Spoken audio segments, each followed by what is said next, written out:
केपी ओलीको सरकारभन्दा पनि कम बजेट आयो। कर्णालीलाई सधैँ गरिब बनाउने भयो यिनीहरूले। एमआरआई मेसिन पनि दिएन, ट्रामा सेन्टर पनि दिएन। बरु के भन्दैछ भने कोही मान्छे घाइते भयो भने हेलिकप्टरमा उद्धार चाहिँ गरिदेऊ न। यो कुनै आरोपको कुरा होइन, यथार्थको कुरा हो।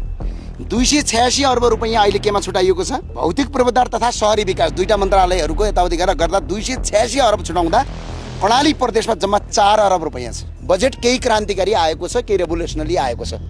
तर यो बजेटको कार्यान्वयन पक्ष चाहिँ के रहन्छ र यो कार्यान्वयन पक्ष चाहिँ कसरी लिन्छ भने सत्ता पक्षले चाहिँ बजेटको गुणगान गाउनुहुन्छ, प्रतिपक्षले चाहिँ बजेटको चाहिँ यो ठिकै आए पनि अलिक ठिक भएन, मिलेन भनेर भने प्रचलन छ। यो पटकको बजेट चाहिँ कस्तो छ?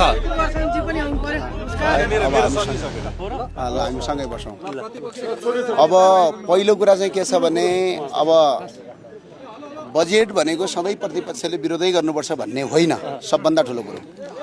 तर अहिलेको बजेटको जो विषयवस्तु छ, अब हाम्रो बजेट कति आयो? पहिलो कुरा 21 अर्ब 34 करोड रुपियाँ अहिले हाम्रो बजेट आयो। 2124 अर्ब 34 करोड भनेको 21 खर्ब 24 अर्ब 34 करोड रुपियाँ आयो। अब यसमध्ये अब यो बजेट त आयो, बजेट चाहिँ अब कहाँबाट कति उठाउने भन्दा 1405 अर्ब करिब करिब राजस्वबाट उठाउने भनेर अहिले आयो भने 1405 अर्ब 31 करोड आयो भने वैदेशिक अनुदान 61 अर्ब 74 करोड ल्याउँछु भन्ने अहिले अर्थमन्त्रीको दाबी छ भने 657 अर्ब 29 करोड पैसा पुग्दैन। त्यो सामान्य रकम होइन। बजेट ल्याउनु ठुलो कुरा होइन। बजेट त अहिले 50 खर्बको पनि ल्याउन सकिन्छ भने हाम्रो कति रकम पुग्दैन भने 657 अर्ब 29 करोड रुपियाँ पुग्दैन।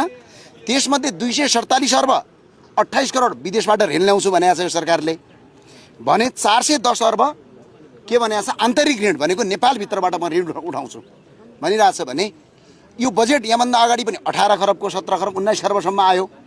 तर कार्यान्वयन गर्दाखेरि 13 खर्बमा झरेको इतिहास छ। त्यो भएर 21 खर्बको यो 657 अर्ब 29 करोड रुपियाँ चाहिँ यो पैसा चाहिँ कहाँबाट ल्याउने हो? सबभन्दा ठुलो कुरा त्यो विषयवस्तु उठ्छ। र रह्यो अब बजेटमा कर्णाली, अब कर्णालीको रातो किताब आउन बाँकी छ। तर अहिले बजेटमा केपी ओलीको सरकारभन्दा पनि कम बजेट आयो। जस्तो उदाहरणका लागि हामीले भौतिक पूर्वाधार तथा शहरी विकास मन्त्रालयको कति छ बजेट आज अर्थमन्त्रीले पेश गरेको? ल हेर्नुहोस् है, यो कुनै आरोपको कुरा होइन, यथार्थको कुरा हो।